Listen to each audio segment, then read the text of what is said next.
চ্যানেলে নতুন হয়ে থাকলে চ্যানেলটা অবশ্যই সাবস্ক্রাইব করে দিও আর পাশে থাকা বেল আইকনটা প্রেস করে দিও যাতে আমার ভিডিও সবার আগে তোমার কাছে পৌঁছে যায়। আজকে আমি চলে এসেছি অসাধারণ একটা রেসিপি নিয়ে, যার নাম হচ্ছে দুধ লাউ। লাউ খেতে ভালো না লাগলে একবার এইভাবে অবশ্যই চেষ্টা করে দেখো, আশা করছি ভালো লাগবে। হাতে গোনা কয়েকটা উপকরণ দিয়েই আজকের এই রেসিপিটা করে দেখাবো। তো চলো সময় নষ্ট না করে শুরু করা যাক। এর জন্য আমি প্রথমে এখানে নিয়ে নিয়েছি একটা কড়াই আমি দিয়ে দেবো সর্ষের তেল কিছুটা। সর্ষের তেলেই রান্নাটা করব আজকে। তো তেলটা গরম হয়ে গেলে এখানে আমি দিয়ে দেবো ফোড়ন হিসেবে দিচ্ছি তেজপাতা আর শুকনো লঙ্কা দুটো, আর দিয়ে দেবো এতে অল্প একটু, অর্থাৎ হাফ চামচের থেকেও কম সর্ষে। এরপর এটা একটু ভাজা হয়ে গেলে আমি এখানে দিয়ে দেবো লাউ। এই যে দেখতে পাচ্ছ লাউগুলোকে আমি কীরকমভাবে কেটে রেখেছি, ঠিক এইভাবেই কেটে রাখতে হবে। আর এরপর এই লাউগুলোকে আমি দিয়ে দিলাম। এরপরে এই লাউটাকে আমি তেল আর ফোড়নের সাথে খুব ভালোভাবে মিশিয়ে নেব। প্রথমে এটাকে কিন্তু এইভাবে বেশ কিছুক্ষণ ধরে মিশিয়ে যেতে হবে একইভাবে, যাতে লাউটা কিন্তু একদম ভালোভাবে নরম হয়ে যায়। তো এরপর এই যে দেখো, এরপর এখানে আমি দিয়ে দেব পরিমাণ মতো লবণ। তো এই যে আমি 1 চামচ মতো লবণ নিয়েছি আর সেটা আমি এখানে দিয়ে দিলাম।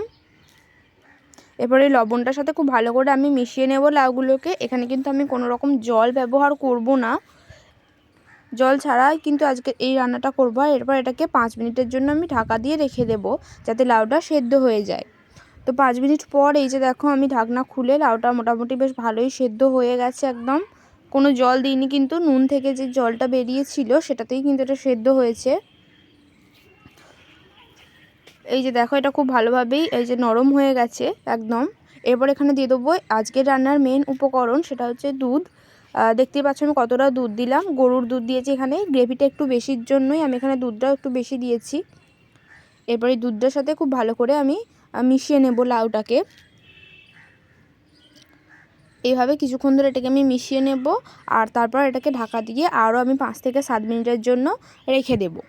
5 থেকে 7 মিনিট পর এই যে যখন দেখবে এরকম ফুটে এসেছে, ঠিক সেই সময়ে আমি পরবর্তী আরও একটা উপকরণ দিয়ে দেবো, আর সেটা হচ্ছে গিয়ে চিনি। কারণ এই দুধ লাউটা মিষ্টি মিষ্টি খেতেই একটু বেশি ভালো লাগে। তো তার জন্য এখানে আমি 2 চামচ মতো চিনি দিয়েছি, 2 থেকে 3 চামচ মতো চিনি দিলেই হবে।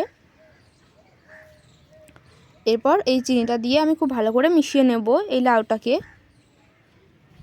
এরপর চিনিটা গলা পর্যন্ত অপেক্ষা করতে হবে, আর এটাকে কিছুক্ষণ এইভাবে 3 থেকে 4 মিনিট এভাবে নাড়িয়ে চাড়িয়ে নিলেই কিন্তু মোটামুটি আমাদের তৈরি হয়ে যাবে আজকের এই রেসিপিটা।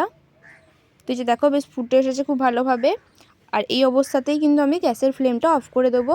আর এই যে দেখো আজকের তৈরি রেসিপি কেমন লাগলো জানিও, ভালো লাগলে অবশ্যই একটা লাইক করে দিও।